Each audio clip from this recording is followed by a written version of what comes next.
विज्ञान केंद्र के अध्यक्ष एवं वरिष्ठ विशेषज्ञ वरिष्ठ वैज्ञानिक डॉक्टर अर्जुन सिंह जी से आपने टीडी के विषय में सामान्य या बेसिक जानकारी प्राप्त की।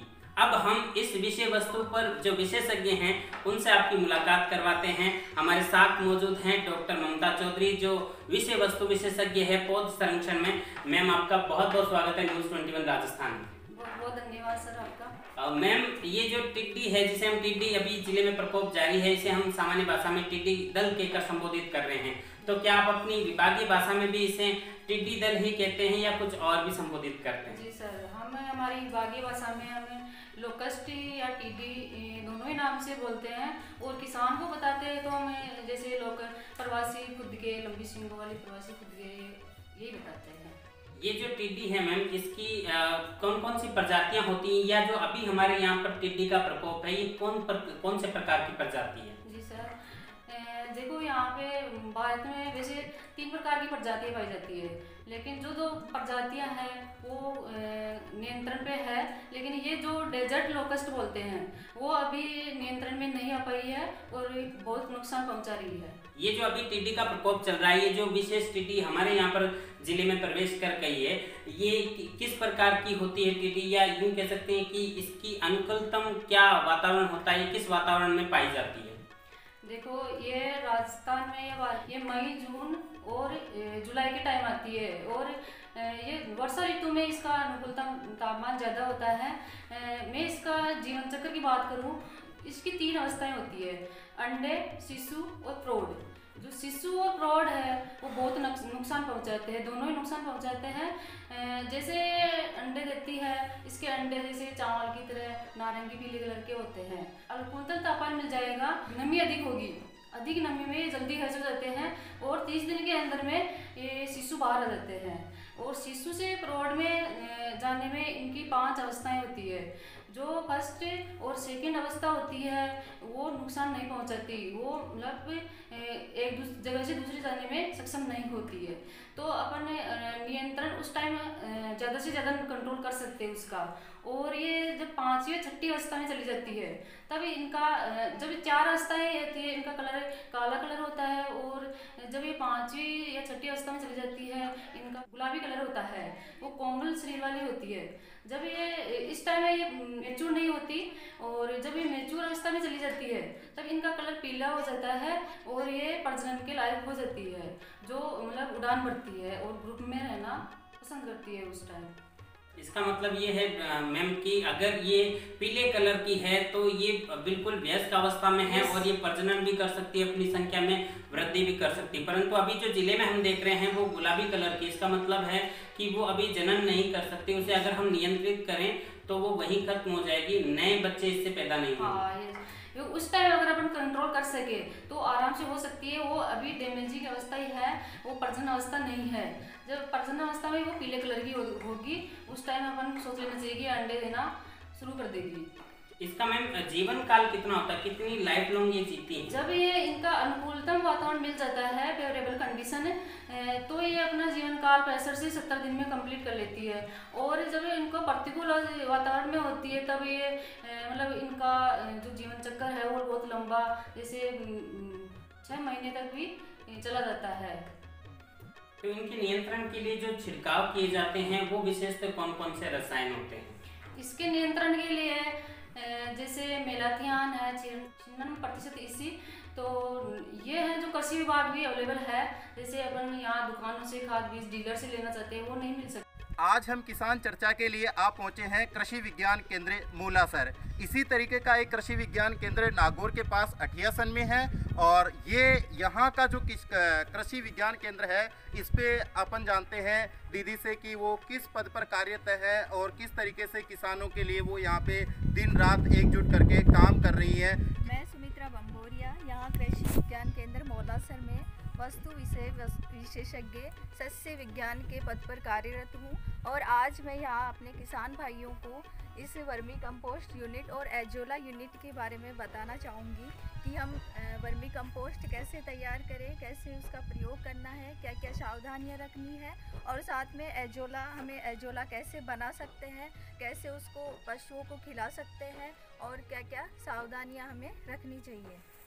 ये जो अपन देख पा रहे हैं ये एजोला है, और एजोला से जानते हैं मैम से कि ये किस तरीके से यूज़फुल रहता है किसानों के लिए, या किस तरीके से तैयार किया जाता है। क्या इसका खाद में यूज होता है या खाद के अलावा और कुछ भी यूज होता है? तो मैम इसकी विस्तृत जानकारी दीजिए आप। देखिए एजोला क्या है, एजोला एक फर्न है, मतलब ये जो हरी घास होती है उस टाइप की होती है। किसान लोग इसको देख के और हरी घास कहते हैं, तो ये पानी वाली घास भी किसान इसको बोलते हैं। तो ये जैसे अपने जो धान का खेत होता है उसमें इसका उपयोग होता है, लेकिन धान तो अपने यहाँ राजस्थान में है नहीं, तो इसका यहाँ क्या उपयोग होता है, पशु आहार होता है उसकी तरह इसका उपयोग करते हैं। तो इससे क्या होता है, दूध का उत्पादन तो बढ़ता ही है, साथ में उसकी जो गुणवत्ता है, पौष्टिकता है वो भी बढ़ती है, उसमें प्रोटीन की मात्रा अधिक होती है इसकी वजह से। तो इसको कैसे तैयार करते हैं, ये सबसे पहले ये एक थैली है सीमेंटेड, वो बनाई जाती है, या आर्टिफिशियल बनी हुई भी आती है, उसमें भी इसे तैयार कर सकते हैं। तो सबसे पहले इसमें थोड़ा सा मिट्टी और 2-3 दिन पुराना गोबर होता है उसका पेस्ट तैयार करके और इसमें डाल देते हैं। उसके बाद में इसको पानी से भरते हैं और फिर कहीं भी कृषि विभाग या कृषि विज्ञान केंद्र से कहीं भी जहाँ से ये सीड है इसका अवेलेबल हो जाता है वो लाके इसमें छोड़ देते हैं। 20 दिन में ये तैयार होता है, अपनी ग्रोथ अच्छी कर लेता है। तो 21वें दिन इसको निकाल के और पानी में धो के और किसान है वो अपने पशुओं को खिला सकते हैं। नहीं, जो नागौर के किसान भाई है वो इसको कहाँ से प्राप्त कर सकते हैं इस एजोला को? देखिए ये कृषि विज्ञान केंद्र जो अपने नागौर में 2 कृषि विज्ञान केंद्र है, एक अपना यहाँ मोलासर है, दूसरा अटियासन है। दोनों जगह से वो जो भी नियरेस्ट हो वहाँ से ले सकते हैं या कृषि विभाग से संपर्क कर सकते हैं। और आजकल तो किसान लोग काफ़ी अवेयर हो गए इसके बारे में, तो कई किसान, मुझे जहाँ तक पता है कि कई किसानों ने ये बेड बनवा रखी है। हम भी शुरू में किसानों से ही लेके आए थे, तो अपने आसपास के किसानों से ही वो इसे प्राप्त कर सकते हैं। कि ये कितनी दर में उनको या कितनी लागत में उनको प्राप्त की जा सकती है? देखिए ये वैसे 80 रुपये पर केजी के हिसाब से इसका सीड अवेलेबल होता है। और वो ये आपके यहाँ से या मतलब आपने जो बताया नागौर के दूसरे सेंटर से प्राप्त किया जा सकता है। तो किसान भाई है वो यहाँ आकर के मोलासर में आकर के और ये या इसका सैंपल या कुछ यहाँ से ले जा सकते हैं और वो ले जा करके वहाँ पे अपने घर पे जहाँ पे भी पानी इकट्ठा रहता है वहाँ पे इसका आसानी से कल्चर किया जा सकता है, इसका संवर्धन किया जा सकता है। और मेरा ऐसा मानना है और डॉक्टर का भी कहना है कि ये जो एजोला है इससे दुग्ध उत्पादन में भारी मात्रा में वृद्धि देखने को मिलेगी। किसान मित्र किसको कहा जाता है? केचुए को कहा जाता है। तो हम आज उसी केचुए की चर्चा करेंगे सुमित्रा जी से कि वो ये जो केचुआ की जो खाद है जिसे वर्मी कंपोस्ट के नाम से जाना जाता है, ये कैसे तैयार की जाती है, इसके बारे में हमारे किसान भाइयों को विस्तृत जानकारी दीजिए। देखिए केचुआ खाद या जो वर्मी कंपोस्ट है इसको तैयार करने के लिए सबसे पहले अपने पास होनी चाहिए या तो ये सीमेंटेड थैली या अपन जो है एक कच्चा तिरपाल का बना हुआ होता है उस पर भी इसे तैयार कर सकते हैं। वो किसान पे डिपेंड करता है, वो अपनी क्षमता के अनुसार कर सकता है। तो इसमें सबसे पहले जो थैली है वो आपकी जो इसकी लेंथ किसान है वो अपने अकॉर्डिंग कुछ भी ले सकता है। बाकी जो इसकी विड्थ है, चौड़ाई है वो 3 से 5 फीट होती है और इसकी गहराई है वो 6 इंच तक रख सकते हैं। उसके बाद में इसमें सबसे पहले जो अपना कूड़ा करकट होता है खेत का, जैसे आपने सरसों निकाली उसका बचा हुआ जो अवशेष है वो काम नहीं आते हैं, या जो तिल का कचरा है वो काम नहीं आता है पशुओं के लिए, तो सबसे पहले नीचे पेंदे में उसको डाल देंगे। उसकी परत डालने के बाद में अपना जो गोबर होता है, थोड़ा पुराना गोबर, वो लाके इसमें डालते हैं।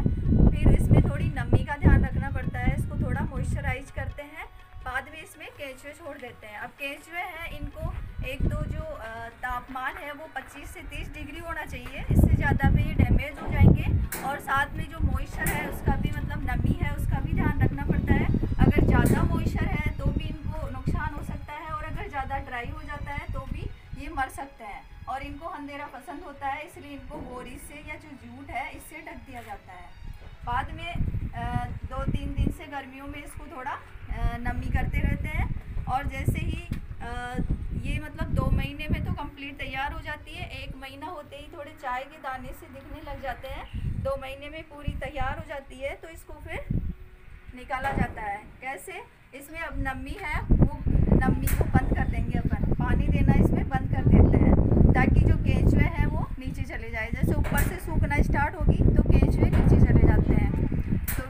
जाते ही ऊपर का जो है इसको अपन निकाल के छान के, और जो इधर बोरियां दिख रही है इन बोरियों में अपन इसको कलेक्ट कर लेते हैं और बोरियों में डालने के बाद में इसमें नमी का ध्यान रखा जाता है। बाद में अपन जैसे भी है यूज ले सकते हैं बाद में। मतलब इसका जो किसान भाई ये भी जानना चाहेंगे कि इसका जो यूज किया जाता है वो सामान्य खाद की तरह करते हैं या कोई स्पेशल विधि होती है इसकी, स्पेशल तरीका यूज की? देखिए जैसे अपनी खाद होती है गोबर की खाद, उसको तो किसान भाई है वो लगभग 1 महीने पहले अपने खेत में डालते हैं। जैसे बारिश होगी, अपने 15 जून के आसपास बारिश हो रही है तो वो 15 मई के आसपास में अपने खेत में इसको गोबर की खाद को डाल देते हैं और मिक्स कर देते हैं मिट्टी में।